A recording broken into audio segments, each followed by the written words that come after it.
اعوذ باللہ من الشیطان الرجیم بسم اللہ الرحمن الرحیم۔ حضرت عبداللہ بن عباس، حضرت ابی بن کعب رضی اللہ تعالیٰ عنہ سے روایت ہے کہ رسول اکرم صلی اللہ علیہ وسلم نے فرمایا، ایک مرتبہ حضرت موسیٰ علیہ السلام بنی اسرائیل سے خطاب کے لیے کھڑے ہوئے تو ان سے پوچھا گیا سب سے زیادہ علم والا کون ہے؟ حضرت موسیٰ علیہ السلام نے فرمایا، سب سے بڑا عالم میں ہوں۔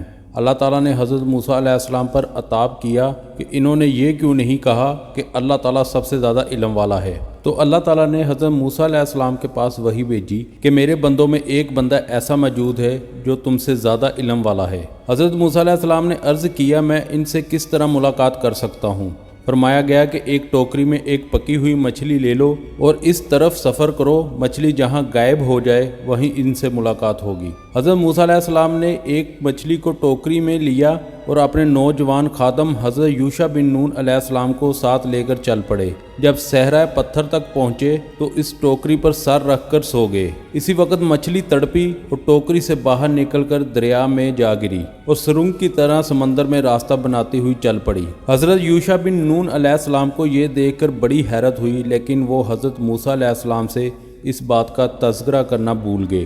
جب دونوں حضرات وہاں سے چلے اور پورا ایک دن اور ایک رات سفر طے کر لیا تو حضرت موسیٰ علیہ السلام نے اپنی تھکاوٹ کا تذکرہ کیا اور اپنے خادم سے ناشتہ طلب کیا۔ ان کے خادم حضرت یوشع بن نون علیہ السلام نے کہا، حضور بڑی غلطی ہوگی، میں تو مچھلی کا واقعہ بتانا ہی بھول گیا۔ اس سے پہلے پتھر کے پاس جہاں ہم نے قیام کیا تھا وہاں مچھلی زندہ ہو کر دریا میں جا کودی اور سرنگ بناتی ہوئی نکل گئی تھی۔ حضرت موسیٰ علیہ السلام نے فرمایا، بس وہی جگہ تھی جس کی ہمیں تلاش تھی۔ دونوں حضرات اپنے قدموں کے نشانات دیکھتے ہوئے واپس لوٹے۔ جب اس پتھر کے نزدیک پہنچے تو دیکھا ایک شخص سر سے پاؤں تک چادر تانے ہوئے آرام فرما رہے ہیں اور یہ حضرت خضر علیہ السلام تھے۔ حضرت موسیٰ علیہ السلام نے سلام عرض کیا تو حضرت خضر علیہ السلام نے کہا، اس زمین پہ سلام کرنے والا کون آ گیا؟ تو آپ نے فرمایا، میں موسیٰ ہوں۔ حضرت خضر علیہ السلام نے پوچھا، آپ بنی اسرائیل والے موسیٰ ہیں؟ انہوں نے کہا، جی ہاں۔ حضرت موسیٰ علیہ السلام نے کہا، کیا آپ مجھے اپنے ساتھ رہنے کی اجازت دیتے ہیں تاکہ آپ مجھے ان نیک باتوں میں سے کچھ سکھا دیں جو آپ کو سکھائی گئی ہیں؟ حضرت خضر علیہ السلام نے کہا، مجھے اللہ تعالیٰ نے کچھ ایسا علم عطا فرمایا ہے جسے آپ نہیں جانتے اور کچھ علم آپ کو دیا ہے جسے میں نہیں جانتا، اور کہا آپ میرے ساتھ ہرگز صبر نہیں کر سکیں گے۔ کہا آپ میرے ساتھ رہتے ہیں تو مجھ سے کسی بات کا نہ پوچھنا جب تک میں خود ذکر نہ کروں۔ پھر دونوں دریا کے کنارے کے ساتھ ساتھ چل دیے۔ اتنے میں ایک کشتی کا ادھر سے گزر ہوا تو انہوں نے کشتی والوں سے کہا، انہیں بھی کشتی میں بٹھا لے۔ حضرت خضر علیہ السلام اور حضرت موسیٰ علیہ السلام دونوں کشتی میں سوار ہو گئے۔ پھر حضرت خضر علیہ السلام نے دیکھا چڑیا آ کر کشتی کے کنارے پہ بیٹھی اور ایک دو مرتبہ اپنی چونچ سے سمندر کا پانی پینے لگی۔ حضرت خضر علیہ السلام بولے، اے موسیٰ، میرا اور آپ کا علم اللہ کے علم کے مقابلے میں ایسا ہی ہے جیسے ایک طرف چڑیا کی چونچ اور دوسری طرف یہ وسیع سمندر۔ پھر حضرت خضر علیہ السلام کشتی کے تختے کی طرف گئے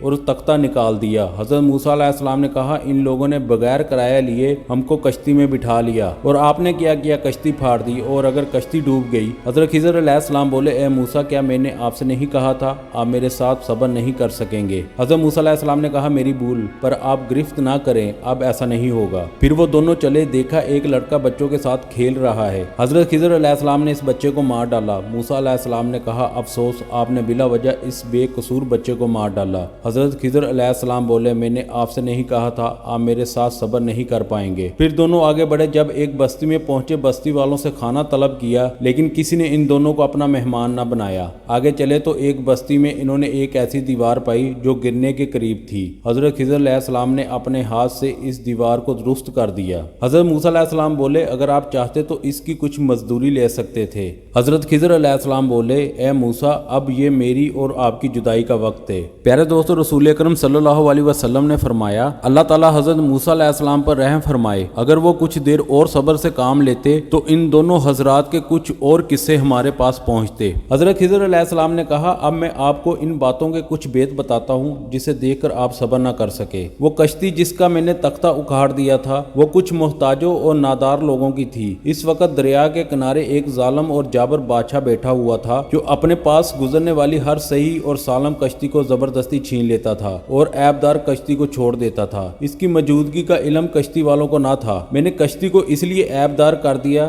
تاکہ وہ کشتی بستی محفوظ ہو جائے اور ان غریب لوگوں کے لیے بچی رہے۔ وہ جو لڑکا تھا اس کے مقدر میں کفر تھا، لیکن اس کے ماں باپ مسلمان تھے۔ ڈر یہ تھا کہیں اس کے ماں باپ اس کی محبت میں گمراہ نہ ہو جائیں اور اپنے دین سے پھر نہ جائیں، اس لیے میں نے اس بچے کو مار ڈالا تاکہ ان کا ایمان سلامت رہے۔ اللہ تعالیٰ ان کے صبر کرنے پر انہیں اس سے بہتر اولاد عطا فرمائے گا۔ اور اب رہی وہ بوسیدہ دیوار جس کو میں نے ٹھیک کر دیا۔ وہ دیوار شہر کے 2 یتیم لڑکوں کی تھی۔ اس دیوار کے نیچے ان کا خزانہ دفن تھا۔ ان کا باپ بڑا نیک آدمی تھا۔ آپ کے رب نے چاہا ابھی وہ خزانہ محفوظ ہو جائے اور جب یہ دونوں جوانی کو پہنچ جائیں تو اپنا خزانہ نکال لیں۔ حضرت خضر علیہ السلام نے فرمایا، یہ جو کچھ بھی میں نے کیا ہے اپنی طبیعت سے نہیں کیا، ان کاموں میں حکمتیں تھی جس کو دیکھ کر آپ صبر نہ کر سکے۔ پیارے دوستو، یہ تھی ہماری آج کی ویڈیو۔ امید کرتا ہوں آپ کو پسند آئی ہوگی۔ انشاءاللہ ملیں گے نیکسٹ ویڈیو میں، تب تک کے لیے اجازت دیجیے۔ اللہ حافظ۔